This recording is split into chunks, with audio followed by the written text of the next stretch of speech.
Hello and welcome inside the Parc Fermé for podcast number 705. This is Todd. Oh, Todd, not now. A.K.A. Negative Camber. You know why I've asked you here. You must convince the villagers that I'm harmless. That's what I need you to do tonight.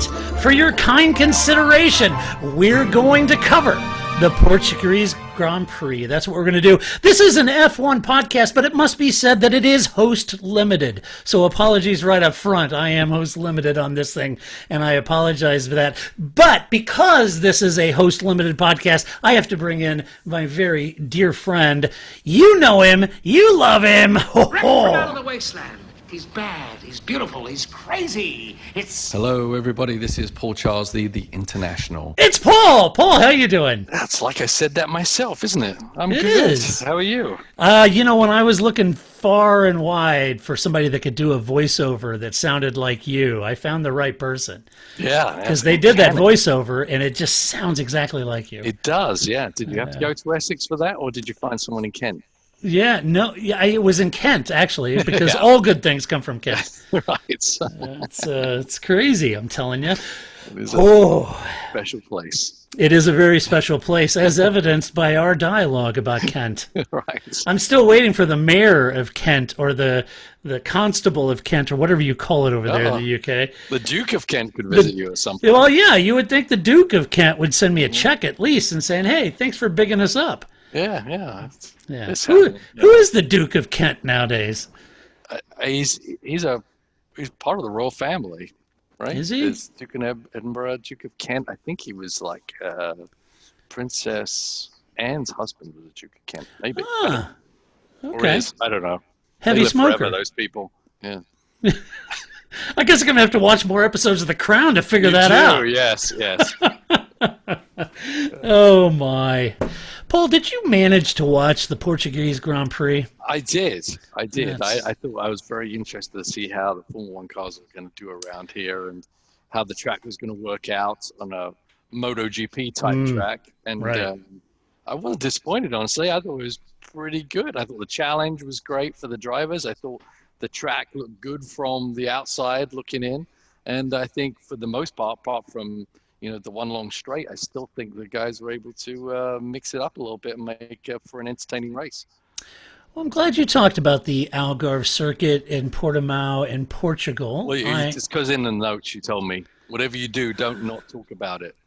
Yeah, I see the note says you're not going to get paid this year. It says right over here in the notes, yes, make sure you say something about the track, you moron. Yeah.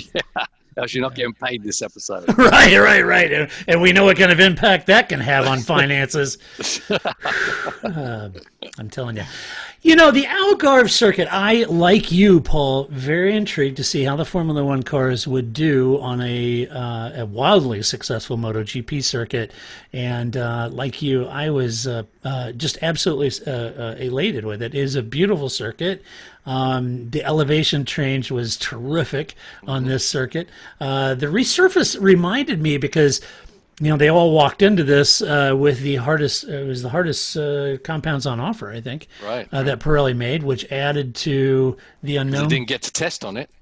Right. I think, and that's why they made those choices. I don't know. Right, but it was deja vu because you remember this happened when they opened Austin. Remember? And you and I talked about it as this new circuit and everything. And I honestly, I'd have to go back and find that podcast. But I believe you were prophetic in saying, and we were talking about the surface and what tires are going to bring, and they brought harder compounds because it was going to really chew them up. And you were like, no, not new tarmac. It's not going to. And you talked about the oils bleeding through and all that back then. Right. And then they talked about it on the television also that area takes a good beating. So in the asphalt they actually build the asphalt to be able to take beating of heat and wind and whatever. So it was never going to be an aggressive tarmac in the first place. Right. Yeah, it was kind of interesting. They had that. the total lack of grip that they were experiencing out there, that added to the dynamic. Certainly the key was really judging the tire performance in FP1 through 3, all 3 sessions, trying to judge that tire performance with regards to the soft, medium, and hards. How quick would they develop heat and get them in their heat cycles? How much grip could they get out of them? Sky Sports team made a lot during the practice session, and in particular, David Croft made a lot about, hey, this is going to be great. It's going to really throw the 2-stopper option. That's really going to be a thing. They were throwing that comment around quite a bit. I don't know that I was totally bought into that concept, despite their claiming it, but I thought it was really more of a case of really determining which chassis had the most graining. They were all experiencing graining at that point, and on which tire on this new circuit, and how much wear would they actually have versus the degradation, right? Right. And that's what I thought was more of an element that I don't know that I was ever convinced that it was a great 2-stopper. And in fairness to Crofty and the Sky team, I think they were just saying, hey, could this possibly lend itself to that? And fair enough. But it was interesting, a lot of graining, and McLaren's, made a particular point of saying, hey, we think we suffered a lot with graining more than others, so different chassis, different issues. But all in all, I thought the track was great fun to watch, full of that elevation change. And, Paul, not to be outdone, we had those dodgy drain covers too. Yeah, just talking about the tire though first. It's so many things can affect the performance of a tire. You've got temperature, obviously. You've got pressure. You've got the graining and when and where that comes into play, how to manage that, and how long it stays in. And so all these things in a very short weekend are very hard to get a whole team without any data coming in before. Very difficult to replicate, even on a simulator. So they're making their best guesses to a degree and managing the car. And it seemed like, obviously we'll get to Lewis in a minute, but a lot of thought was put behind how to set the car up for the race to get that longevity of performance out of the tire, even if you do go through a graining phase, and to live through it. It's very easy to go into a graining phase and then want to throw the tire away.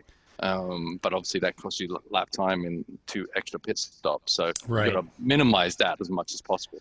I mean, when I raced, it's really weird how a tire changes during its phase, and how it can come in and out depending on the tire construction, the tire compound, and what that manufacturer puts out as a general rule. Yeah, it's interesting. Because that's what I saw all through the practice sessions, which, they were just really trying to nail that tire data big time, determine what strategy. You also got to predict the evolution of the track as well, right? Pounding Formula One cars are really pushing that tire down the ground. Yeah, it can change the track significantly from Friday morning to Sunday afternoon.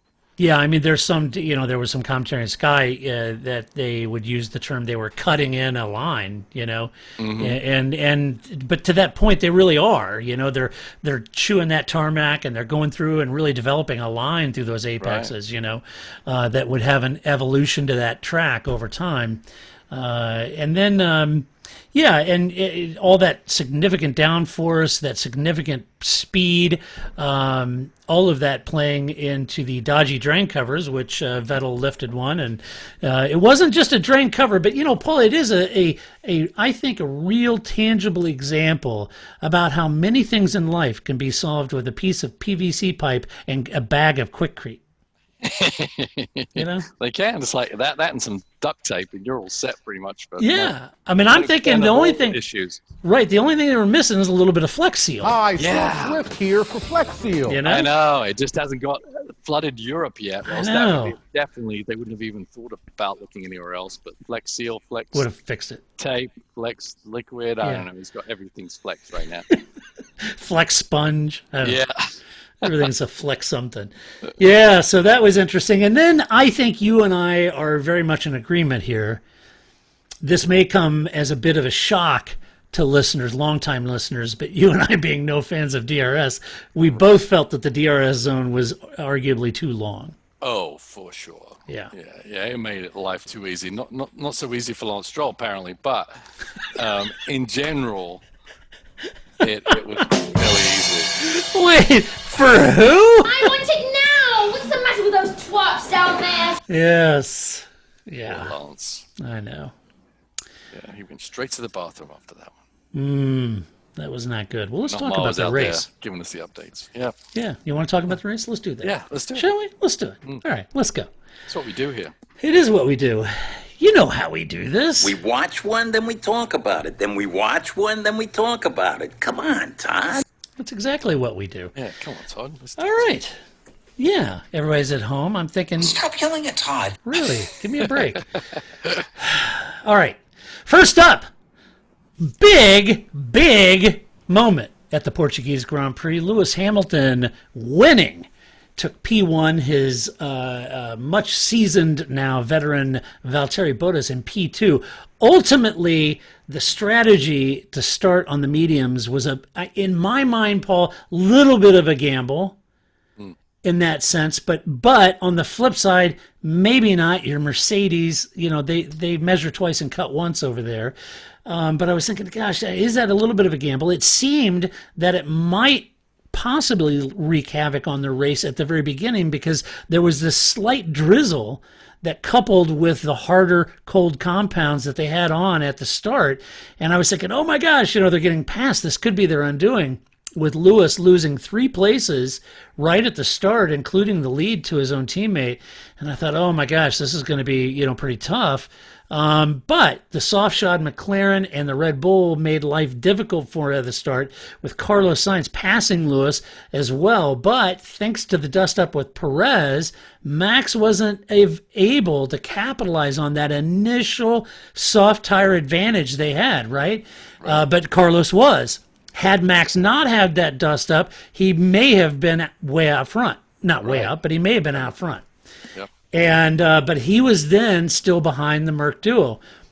Now this is where calmer heads prevail, as Lewis just waited for his mediums to get in their heat and grip cycle or window, and then set about repassing Carlos and Valtteri, took the lead, never looked back, managed his tires perfectly, and built an ever-expanding gap over Bottas, lapping all the way up to Leclerc in 4th place. An amazing performance. Lewis took his 92nd win, 70 of those 92, while behind the wheel of a Mercedes, breaking Schumacher's all-time win tally on his way to presumably a record-equaling 7th championship. An amazing performance by Lewis. And this goes to, and you and I have talked about this. We've I don't know. We've just laughed, we've cried. We laughed, we've cried, we've been there for every single victory of Lewis Hamilton. We can weave a yarn on this, but I still think that this is a truism. I think, and I said this on TalkSport the other night, I think this is one of the elements for me that has become such a effective weapon in Lewis's arsenal, which is his tire management with these high degradation tires. Paul, you remember back to his first victories, or when he first came into Formula One. I mean, he was blindingly fast, so much so that he just drive the tires off the car. Right. I mean, just chew them up. Think of China in, 07, 08, right? And that was one of the criticisms. Oh, my gosh, yes, he's quick, but he's just chewing the tires off, right? Look how far he has come now it is surgical precision. And I just think that's one of his secret weapons. Yeah, I mean, absolutely. I mean, we've seen the ebbs and flows of Lewis Hamilton. He's won championships, but he's also had flaws, as everyone does. Everyone does. But he seemed to have this kind of a niggly, annoying flaw. It's like, man, you're so good. Why do you make these mistakes, which he just doesn't do anymore? No. And his comprehensive knowledge is beyond what probably anyone has on the grid right now. Yeah. I mean, you got the natural ability of Max, who can get some things out of a car that you wouldn't think was possible. But I think, there's no chinks in Lewis's armor. And once again, as you said, he calmly didn't panic. He had a plan, honestly. He had a plan before the race on how to approach it, what to do and what not to do, when to push, not to push. We saw a lot of guys going fast for a while, but then falling back and just completely disappearing. Yep. While Lewis just kind of didn't panic. He didn't put the edge over on his tires at the beginning. He gradually built the speed up, and then that kept the tires under him for longer than anyone else could manage. And then that gave him the advantage he did, where he just kind of wiped the floor clean with Valtteri Bottas in the same car. And they're all in the same car, and they were running the same strategy. So it had everything to do with how Lewis and his, tight-knit group of engineers worked together on getting that car as good as it can be and executing. We talked about that a lot. Is not just having a plan, but be able to execute it. That's the driver's job, and he did it flawlessly. Yeah, and I think it's evidenced so much by when you look at Lewis's ability to, to have patience, get that tire in his operating window, and then pouring it on and just pummeling the rest of the field. He's driving at the height or the zenith of I think, his racecraft. I think, that's one of the other conundrums. I would argue so is Fernando Alonso. I think he's there in that package, but it's probably why a lot of people are scratching head about Sebastian, because Sebastian should be there too, right? With that experience and everything. With the experience, Yeah. So Lewis just, you say, okay, but he's got the best car on the grid. Well, so does Valtteri, and Valtteri just can't make it happen. Bottas said that the opening laps were good, but after that, he just didn't have the pace on Sunday. And he said, I guess more concerning for me is he didn't understand why. That's what he said. I don't understand why we didn't have the pace, right? Bottas even asked for soft compounds for his stop to throw an alternate strategy at Lewis, but was denied the tire choice by the team, who said basically that's not how they roll. Sorry, Valtteri. They said that because they're offering the information, and so he's got extra information against his teammate. Yeah. Which is fair enough. Yeah, fair enough. I don't know I don't think they should be giving him that information in the first place for him to make that choice. Yeah, right. You know what I'm saying? I mean, It's not. Once he knows, he knows. And ultimately, I don't think if they want to keep it as competitive and even as possible, they shouldn't be relaying those certain pertinent informations about each other's cars. That was kind of Merck's comment. Look, we're not going to be impacting one driver's race the other. We're going to keep it even and that kind of thing. And I also kind of felt like, well, that's true, but he's on his back foot here. He needs to, this isn't. I mean, he's 70-some points down the championship. I mean, at this point, what do you got to lose? Give the guy a break, right? And he didn't have anything to lose if he put on the softs, honestly, because he had such a gap on Max that he had a free pit stop at that point.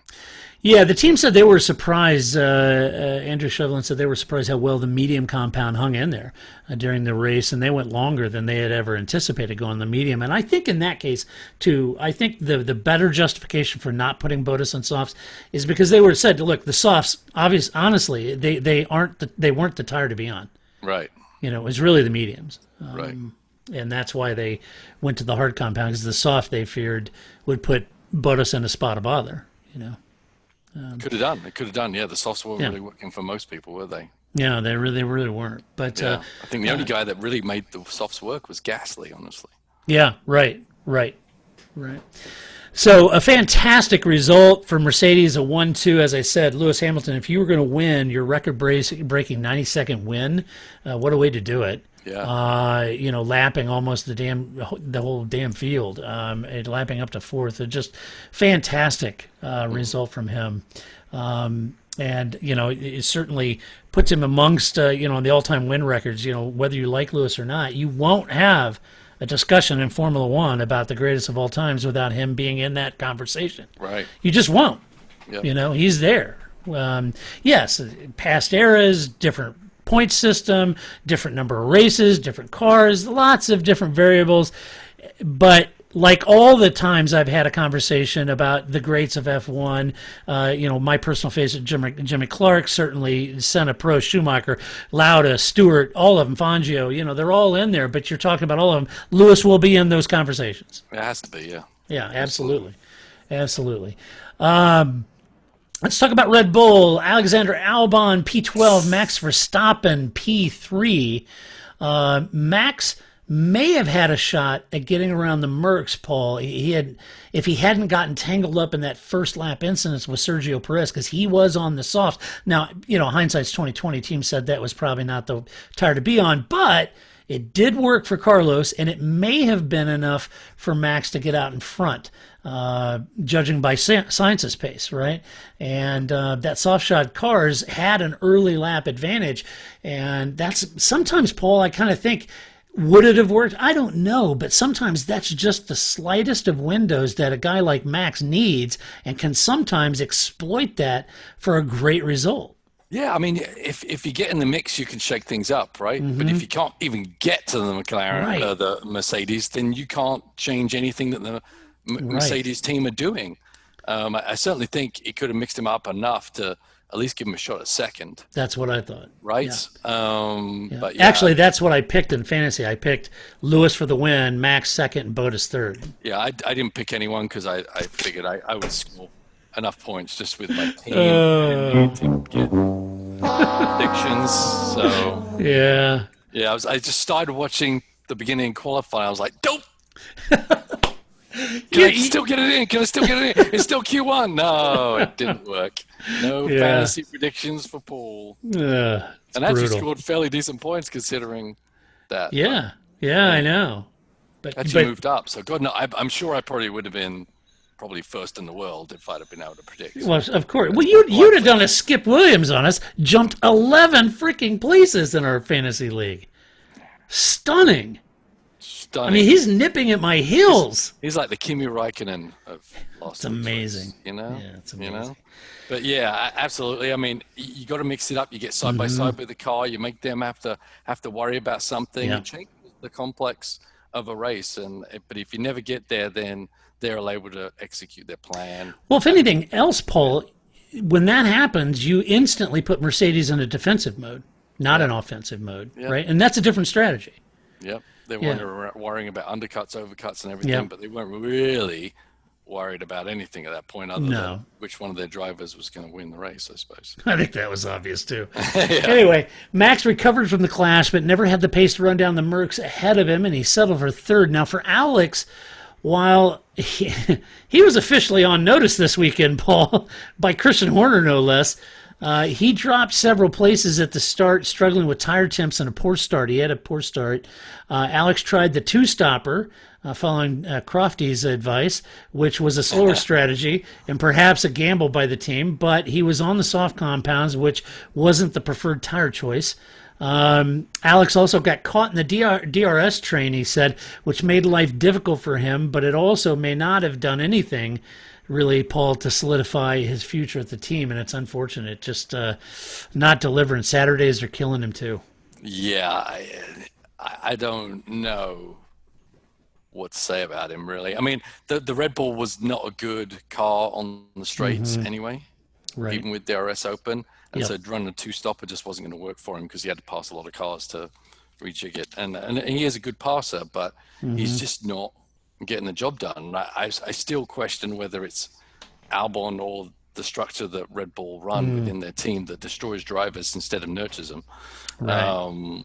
The only way we'll see that, and I think I texted you and Tom about that a little bit. It's like I feel like if you put Gasly in there and Gasly fails, if they switched him again, it's the team that's doing it. It's not the driver. Right. And I feel like they've destroyed the guy, but also I'm not convinced that he is the guy anyway at this point. Right. So, but definitely it's not looking good for Albon to re-up. If you're Red Bull sitting there looking at results, you would just say there's a lot of people out there that could fill that seat that should be able to do a better job. If that team doesn't feel like moving Pierre back up isn't the answer for next year or whatever, I think moving Alex back to AlphaTauri with Pierre would be the right move. Just to jettison from the sport, I think he has pace for sure, and I would hate to see that happen. But it's just what is the team's obligation? Is it really just to nurture a driver and bring him back up and help him and pat him on the butt, or is it to go win races and survival of the fittest? So I would say the goal of that team is to find all the Max Verstappens they can. right, absolutely. So if you're not Yeah. right there, then move You're not along. Yeah, you're not Yeah. it. Speaking of not it, pains me to say, but Ferrari, Charles Leclerc, P4, Sebastian Vettel, P10. Leclerc struggled, or Leclerc, however you want to say it. I've heard. I don't call it Leclerc. I know, but I've heard Charles say Leclerc. Does he say Leclerc? I've heard him say it that way, yeah, which is weird. But fair enough. It's his name. He can say it however he wants. I don't know. That's right. That's right. I just found out that Tom, our lovable Tom Firth, doesn't agree with anything I say. You didn't know that? No. Oh, because he messages me separately from you. Oh, okay. That's All where right. he has his, but he kind of maybe messaged in the wrong board. Gotcha. Let the cat out of the bag. Okay, well, here you go then, He Tom. agrees with Grace, though. Oh, well, of course. Who doesn't? But it just, okay, fine, Tom. Then I'm going to put it out there that Tom Firth is an awesome guy. See, he disagrees with that. See how I did that? See what I did there? Reverse psychology. Man, that's Yeah, special brutal. moment. I know. It's like it's like the Sicilian move in chess. There, it's a wicked end game I play, Paul. Ferrari. Charles Leclerc, P4. Charles he struggled off the line with the mediums, just like the Mercs did. But he, like I would argue, Lewis Hamilton, had a lot of patience, waited for that tire to come in. He let the temps come in and started to move forward. The team called for a long first stint. And I think importantly, that just gained a lot of critical track position on that long first stint that he was then able to hang on to, right? It's one thing to get that position, but if you can't gap and give you that chance to hang on to it, which he actually did, he got up to fourth and he remained there for the rest of the race and put a cap on a really good weekend, I would say, for him.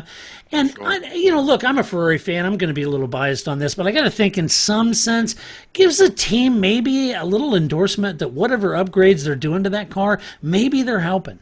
Yeah, no, absolutely. I mean, we've seen him struggle to get in the Q3 when the Ferrari's been at its worst, right? Those guys are at the back. So for sure, the car is making progress, but obviously the team is focused on Charles.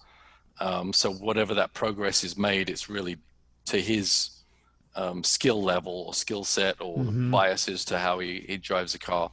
But it's definitely making moves, and I think he overachieved in the qualifying. But for him to back it up with that finishing result was pretty special drive that he had to put, once again, as you said, just like Lewis, using his brain to manage the tires and think of the long game, and we need these tires to be good all the way through the stint, not just for a couple of glory laps at the beginning. That's right. That's right. And those of you that are watching Charles's career, I don't want to make it sound like this is some sort of Delphic Oracle revelation here, but I just do want to point out, when he was at Sauber, remember, Paul, he kind of struggled that 1 year, and then when he came in, of the year, then he came in and he said to the press that the one thing he was struggling most with was tire management. And that after his first year in Ferrari, he said he worked relentlessly on tire management. And that's the one area of his racecraft that he focused most on. And now you're seeing that. So very much like Lewis Hamilton's arc, his racecraft arc to tire management perfection, I think if you watch Charles, I think you're going to start to see that. Right. And we're already seeing that happen. Yeah. But it could be a real ace up his sleeve later on. And as much as you've got engineers with tons of data, right, it's still the guy with the butt in the seat and the steering wheel and the gas pedal and the throttle, right, that can really make those differences between making those analysis work. And they still have to analyze as they're driving still, which is good, right? And it's like, okay, but there's so much data that not on the computers, but that you have to hold in your brain on what is the right next move and how much can you push, because you go in a car with brand new tires, there's just gobs of grip that you can use, but how much can you hold yourself back, and how much do you hold back, and how much, if you're not pushing hard enough, is that you're not making the most of the opportunity that car and that tire could give you over a stint. So it's definitely a skill level that I don't care how many engineers you have telling you zeros and ones, it's still the driver that's making the final difference there between being good and not on these kind of days. And these matches. Yeah, and I don't want to overplay my hand here, Paul. But if you got in that Heart of Racing Aston Martin of your team, if you got in that Aston Martin, and I put a fresh set of Michelin's on it, right. and I told you in aggregate, our data, Paul, says you can do about 27 laps on that. You yourself can either make that true or completely false. Oh yeah. Right? Just by your driving skill, the apexes you choose, where you choose to brake, how you choose to brake. Yeah, the aggregate is all there. And I could even tell you, Paul, we took several laps when you were pushing, and here's the data we got from that. Well, you could disprove that too. Right. Just judging on how you do it and how you drive as a professional, right? Yeah.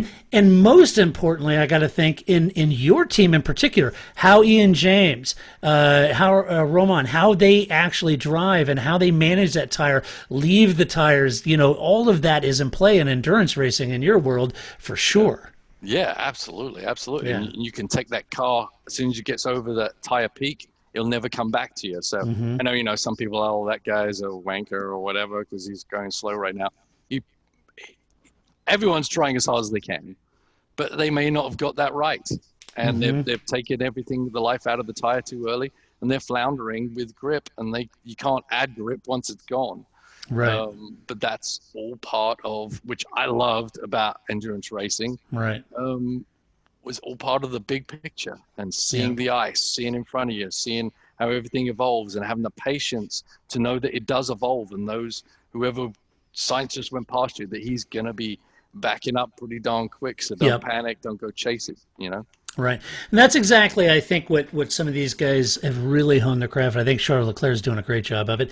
Did so this weekend. Vettel started farther back, had a lot of work to do to recover in a recovery drive to the points. He did manage to get past Albon and Raikkonen and nip into the positions in P10. Certainly started rumor mills in social media that Ferrari's purposely not giving him the same car as they're giving Charles, forcing so much so rumor mills that Sebastian had to come out and said, I think Ferrari's giving me the same car. But just struggled this weekend. Certainly said he wasn't happy with the result. Yeah, I can't see. Not that it hasn't been done before by Ferrari or by some other teams where they've really gone against their own performance to make someone look bad. But I don't think Ferrari have anything to gain or lose by making Vettel look bad at this situation. He's already leaving. Right. And there's nothing more embarrassing to Ferrari than not being. It's embarrassing enough to be third in the World Championship, but to be behind the Racing Point and the AlphaTauris and McLaren and the McLarens and the Renaults of the world, they want every point they can get. They want to get those people behind them somehow. It's a long shot at this point, but they're going to keep going with it. Yeah, Ferrari doesn't want to be in third. No. Keep in mind, this isn't so much about the individual, Vettel. This is about Ferrari. And that's how Ferrari operates. Right. And having them finish behind McLaren, Racing Point, and Renault in the championship, let alone Red Bull or Mercedes, is right out. That's not why Ferrari does what they do. They have no interest in doing anything that would prevent Sebastian Vettel from maximizing points. It doesn't make sense. Correct. AlphaTauri, Daniel Kvyat P19, Pierre Gasly P5. Pierre looked very good despite having his car burn up earlier in the weekend. Yeah. And he said that the new chassis was great. He said the car that burnt up was okay, but when he got the new chassis, he said it was terrific. And he had girlfriend's always nicer. Yeah, they're always good, right? Yeah. So he had a lot of fun during the race. He said really enjoyed the battles on track, and there was a maturity point that I picked up on, Paul. And maybe I'm making too much out of it, but I thought the evasive action and calmness that he had when Sergio Perez pulled off what could only be described as a very dodgy defensive move, as Pierre was trying to pass him, making him check up immediately. And I think the Pierre of the past have been really ticked off. It would have been easy to get red mist at that point, but he didn't. I think he backed off, collected himself, went and passed the Mexican on the outside the very next lap. And I thought, it's just a good maturity point in racecraft. And I thought he handled it well. And it's a confidence point, you know. I mean, he's had a race win. Every weekend he's having great results. You know, people are patting him on the back. He's not being pinched to try and make a performance. He doesn't have to do that right this second for everyone to judge him. And that's a nice place to be. Yeah. And you're able to sit back, relax. And honestly, it probably makes you a faster driver in the end. When you start clenching the wheel, thinking you've really got to make something happen right now, else it's all going to hell in the handbasket. That's when mistakes are made, and that's when people end up running into people and flying off the road. Yeah. But it was confidence in his car, confidence in himself, that he was going to get the job done anyway.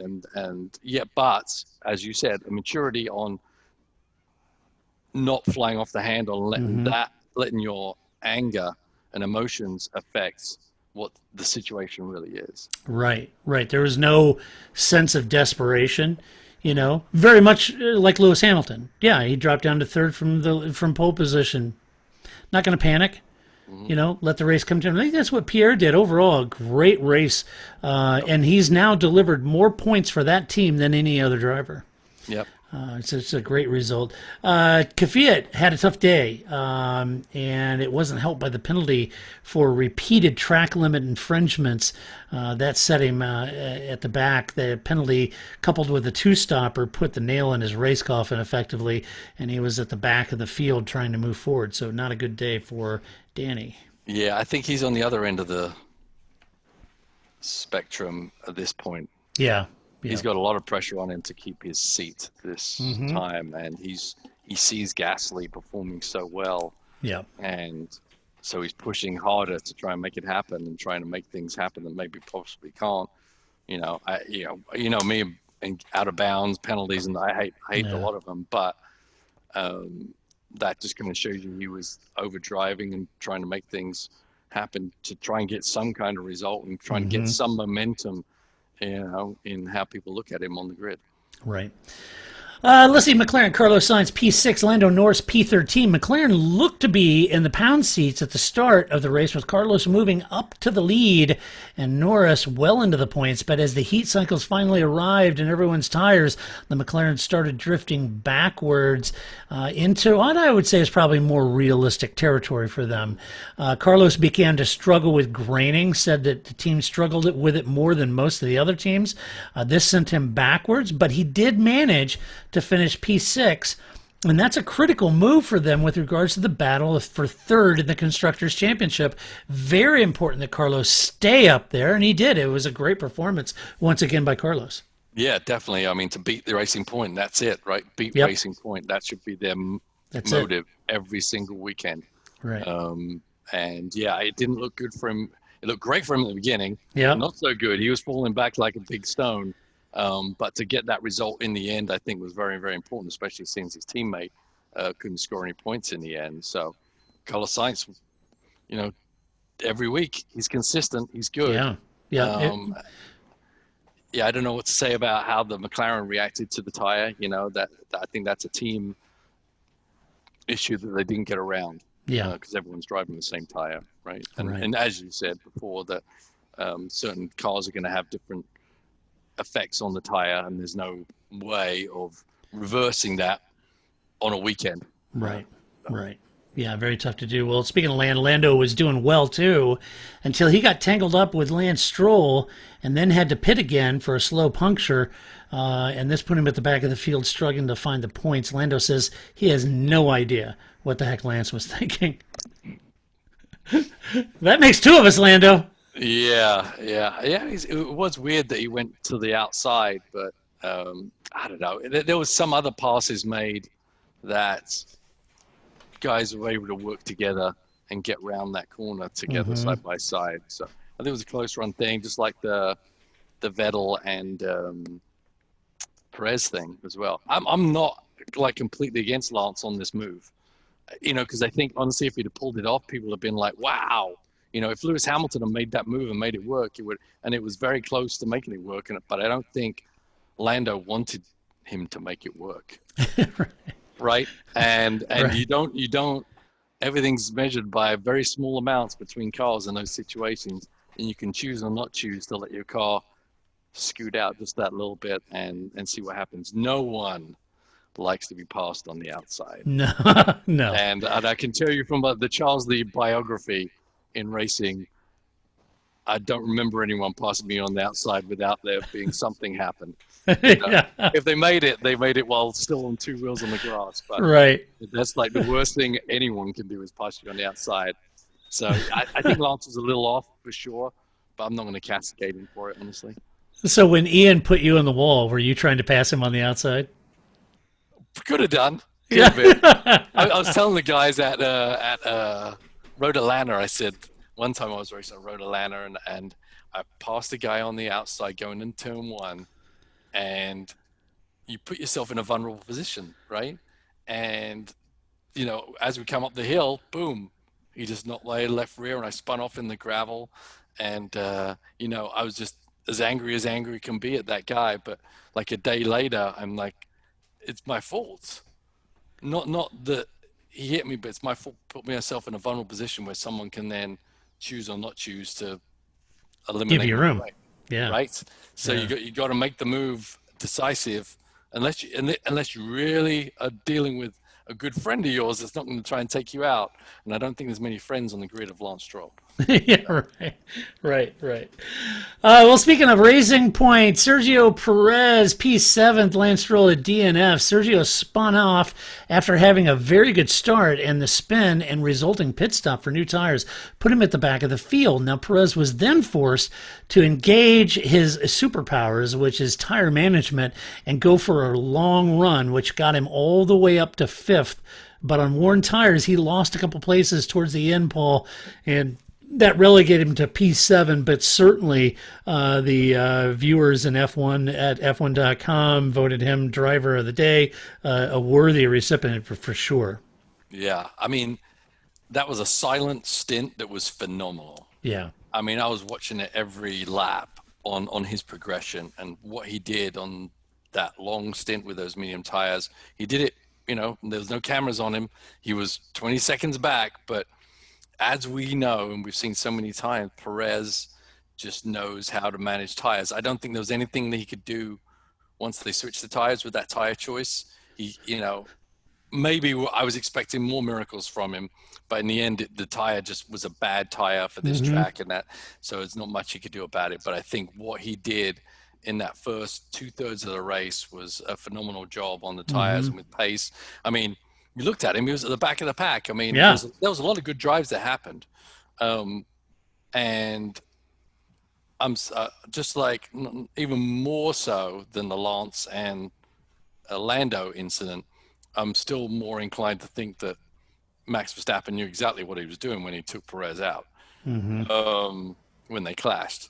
There's ways of managing your car when you see a car in that position on you where you can not have contact. So I don't agree with what Max says where, it was all Perez's fault and that was it. I don't agree with that. I'll give him a 50-50, but nothing more than that. Yeah. But I think Perez, just does such a great job on managing tires and managing a race. And I think he did make some errors there at the end in desperation. And he does have some chinks in his armor, which we saw He does. in his history, right? Yep. We've seen his history with Ocon, and we've seen his history with Button, and things like that. I don't think that's ever going to go away from Perez, which is a bit of a negative, but I think he has a lot of positives, and that certainly showed in that first stint on the mediums. Yeah, exactly. Yeah, the move on Pierre was a little untoward, for sure. I mean, it was a reactionary, and you're not allowed to do that, so you're not Right. going to get away with it. You can do it if you like, but it first of all, it could have taken him out and him have no points. So I think it was a bad move by him to try that, but I think he was just desperate. But that was his biggest mistake of the race. Agreed. I'm not sure what happened to Lance, other than Otmar was an apologist for him all weekend long, saying that, well, he just thought Lance is a little rusty. He missed the last race, and I don't know about that.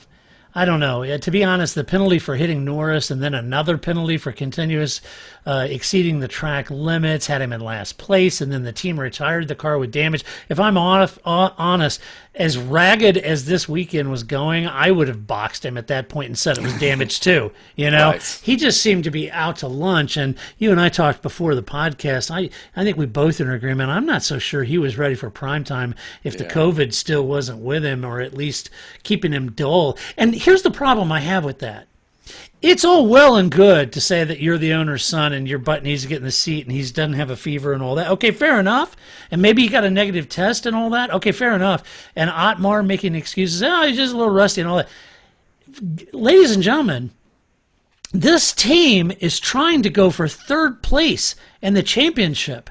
And if there was any concern of that, Hulkenberg was there. I would have put Hulkenberg in there knowing he's going to be full chat, right? Yeah. And instead, you retire a car with a couple bonehead moves because Lance wasn't ready for prime time for whatever reason, even if it was just you thought he was rusty.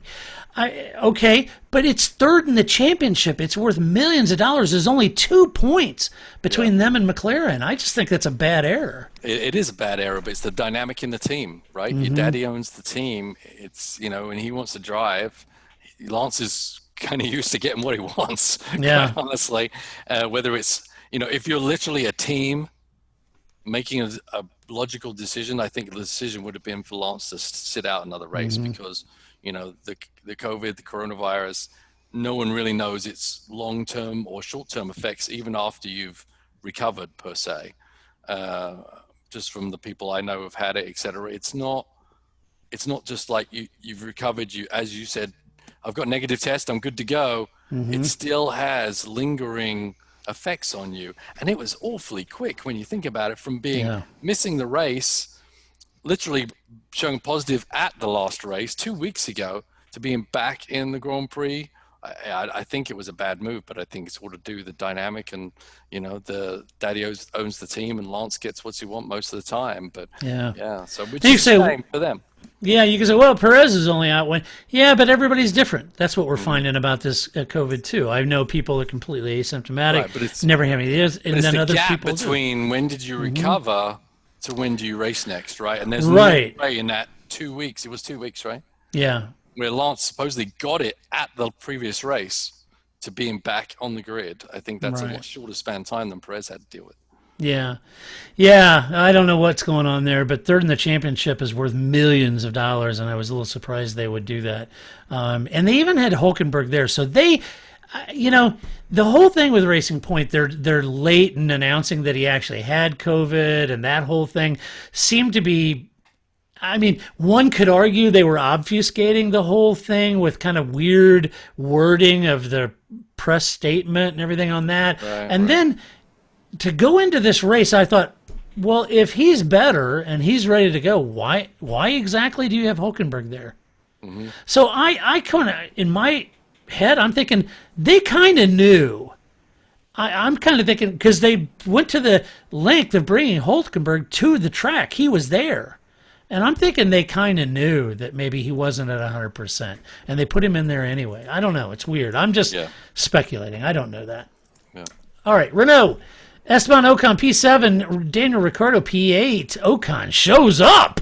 What? Whoa! The young Australian. Yes! Ocon in Portugal!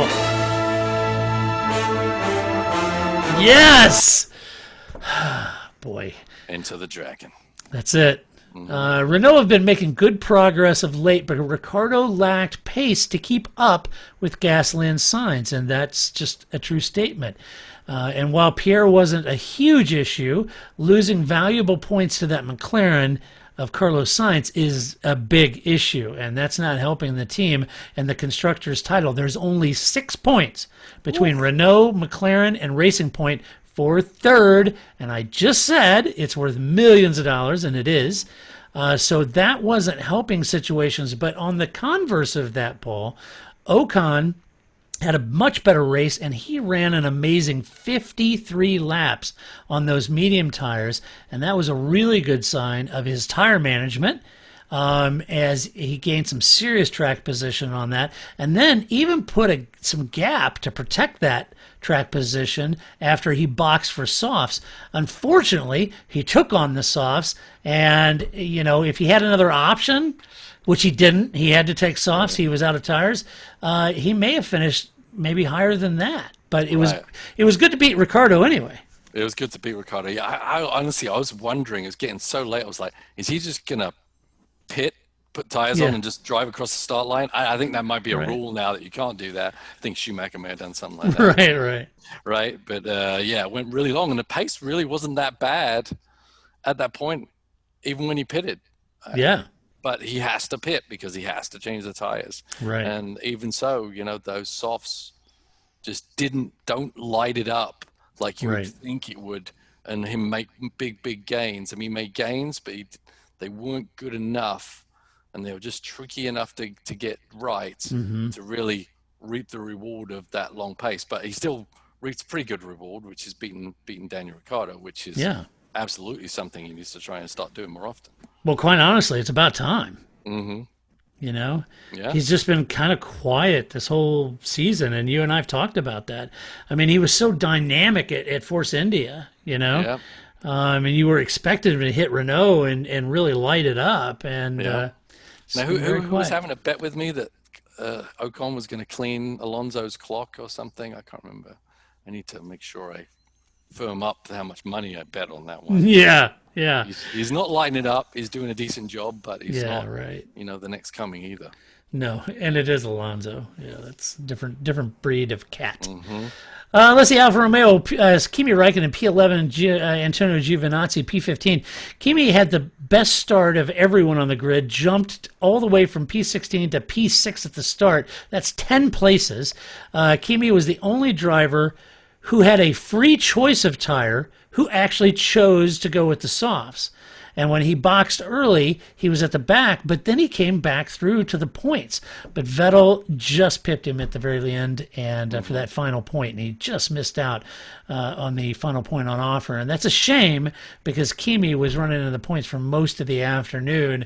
Honestly, it could have been a contender for driving the race. I just thought he did a great job.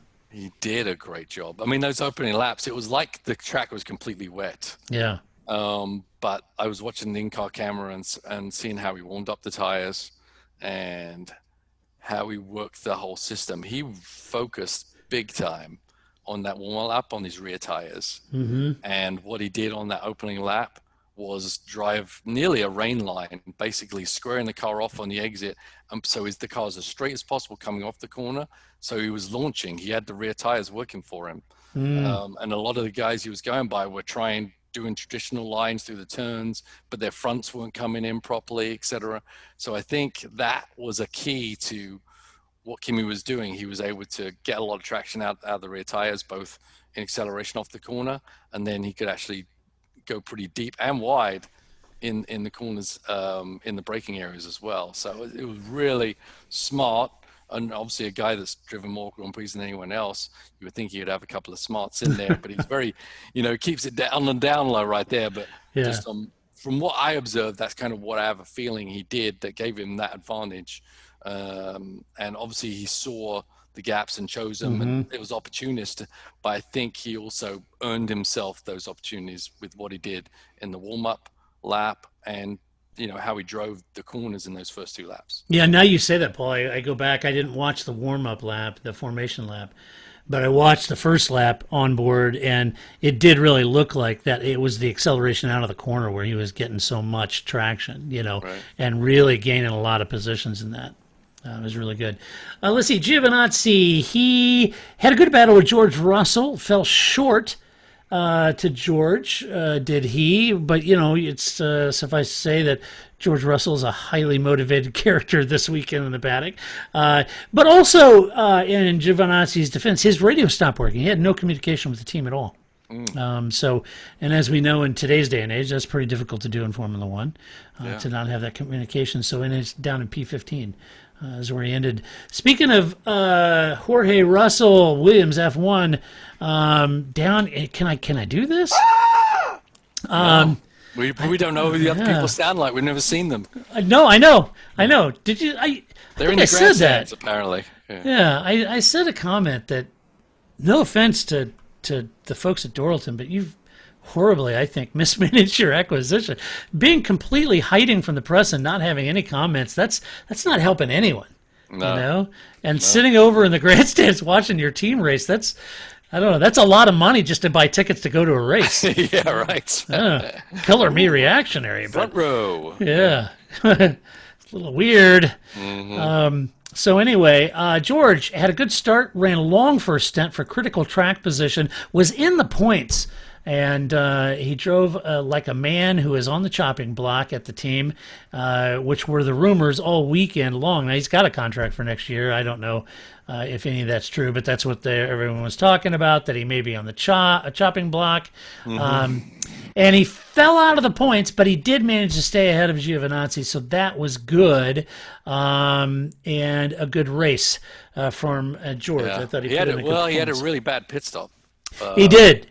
So, I mean, you lose 8 seconds in your pit stop, and that was a long stop. It's 25-second delta in the pit lane. Right. So he added, basically stationary for 8 seconds versus 1.9 or whatever the Red Bull do. Yeah. It's going to put you behind a lot of cars that then you have to fight your way through again, Yeah. So I think he actually did a really good job. He did a great job in qualifying. I think he did a great job in the race. The car was feisty. It was, looked like it was a tool that you could fight with. I think the pit stop really let him down more than, you would even know. Yeah. I agree. You put yourself behind 3 cars you shouldn't be behind. It's awfully hard to get back by him again. So. Yeah, I like George. I think he should get a shot in a good car. I don't know. Absolutely. If I was Mercedes and I get Lewis re-signed next season and Williams decide to punt George, I think I'd move George in. Yeah. And team him up with Lewis if it was me. I don't think he'd do a bad job, I'll tell you that. No, I don't either. I think he'd do a great job over there, to be honest with you. All right, and finally, Haas F1, Kevin Magnussen P16, Roman Grosjean P17. Kevin started on the hard compounds, which is a bit of a gamble, and even though he ran that long first stint, he fell backwards after a stop. Ultimately, Paul, I think Haas and Kevin in this case, where they were thinking, look, we're going to the hard compound strategy, but it was really hedging their bet on a safety car, rain, virtual safety car, something. They needed some sort of thing like that to make that strategy really pay off, and it just didn't happen. No, and generally the car doesn't have pace. They're trying to throw darts at the board, get something to work. It looked fairly decent for a while, like they might get something. Yeah, right. But in the end, if you don't have a fast car, you're gradually going to fall back by the wayside, and that's definitely where the Haas team is right now, unfortunately. And then to wrap up, Nicholas Latifi, he and Roman Grosjean shared very similar. They didn't have the pace. They didn't make any inroads all day. The track was tricky. The windy is gusty. All of the above. All the elements, and it's a shame given how powerful the DRS zone that they couldn't make any hay on that. But anyway, there you go. Hold on 1 second. Stop the presses. Oh boy, what are you doing? I got to go to the bathroom. All right, back from a nature break. That's a comfort break, they call it. Yeah, comfort break. All right. All right, let's give out some awards. The first award of the race is always Pass of the Race.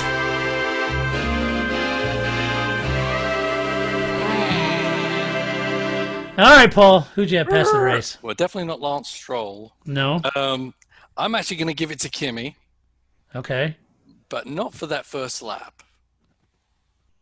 It was well earned, mind you. Yeah. But I gave it to Kimi for the first lap. Yeah, but I really liked the dice he had with Sainz there. Ah, yeah. I mean, just the ebb and flow, the tuck and nip and tuck, and the last one was the best one where he let Sainz, kind of go in too deep into that last turn, then he slowed down, cut under, and went up the hill. I just thought, the first lap thing was amazing, obviously, but that whole build up and fight back, and Kimi never gives up, but he does fight fair, but he still managed to keep Sainz behind him over that whole half a lap or whatever that they were dicing with each other. So yeah. Extremely entertaining. It was great. I had Kimi as well for first lap. All right, well, the next one is Donkey of the Race.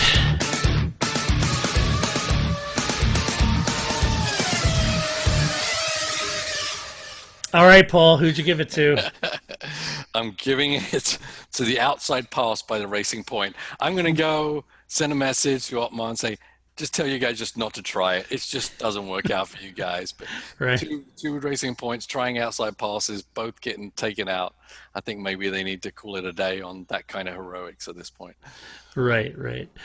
All right. I gave it to Lance Stroll in particular. Ah, Yeah, you really zeroed in on. I really honed in on what the real issue was there. I don't know what was going on, so I felt like he deserved that one. And I'm going to stand by it. All right. Okay, fair enough. All right. Well, that means drive for the race.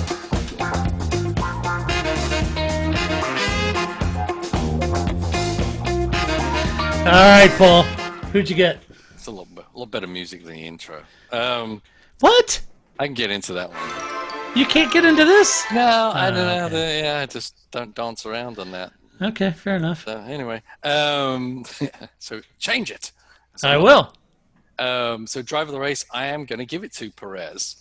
Nice. And I think there's a lot of really good drives out there, but I think what he did at the beginning of the race, and I know he maybe didn't drive the perfect race, but I think what he did at that first 2/3 of the race was more than worthy of getting driver of the day. Mm-hmm. I had Sergio too. I had Lewis Hamilton. Mm-hmm. I had Pierre Gasly Also and Charles amazing. Leclerc. I could give it to any one of those four guys. I think they were all great. Arguably, you could give it to Kimi.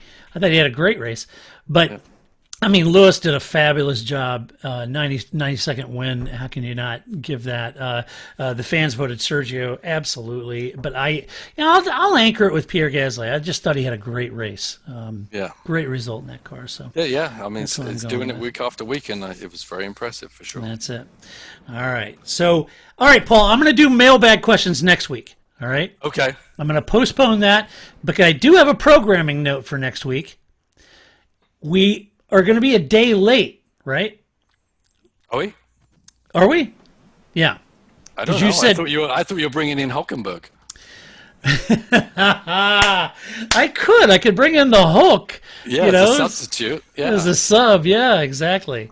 Yeah. All right. Well, let's just say this: we may be a day late. Depends on if Okay. I have a sub. Right. Yeah. Because I got to go to. I'm going to be in Laguna Seca Right. at the IMSA race this weekend, and then I've got something, another racetrack on Monday, so I won't be able to get Right. back here Right. till Tuesday. All right. So if we're late, you'll know that it's coming out on Tuesday. It's my fault. And if we find a sub, then it'll be on the Monday at normal time. So anyway, all right. Well, that does it. Be sure to stop by the website, share your opinion. Just do it with decorum and civility as always. And yes, Brian and PJ, I have your questions, and I'll bring those up next week. And we'll go from there and make sure we have some time to dedicate to those. And also, if you like the podcast, go over to iTunes, give us a good rating, give us a little love over there. Huge thank you to our patron. And yes, Andrew Page, I'm talking about you. Thank you so much to all of our supporters out there on Patreon. We wouldn't and could not do this podcast without you. And, it's difficult enough being host limited, but, All right. Which difficult. one are you? Are you the front host or the rear host? Yeah, I don't know. I guess maybe the front, but I'm very, very host limited. Trust me. So, host corrected. This would be a good F1 podcast. So anyway, thanks so much for the support. And Paul, thank you so much for coming and unpacking this Portuguese Grand Prix. Thank you, Appreciate sir. it. Yep, appreciate it Yeah, it very was much. Yeah. Good fun. Until next week, when we do it all over again, this is Todd, a.k.a. Negative Camera, saying so long. That's it, man. Game over, man. It's game over.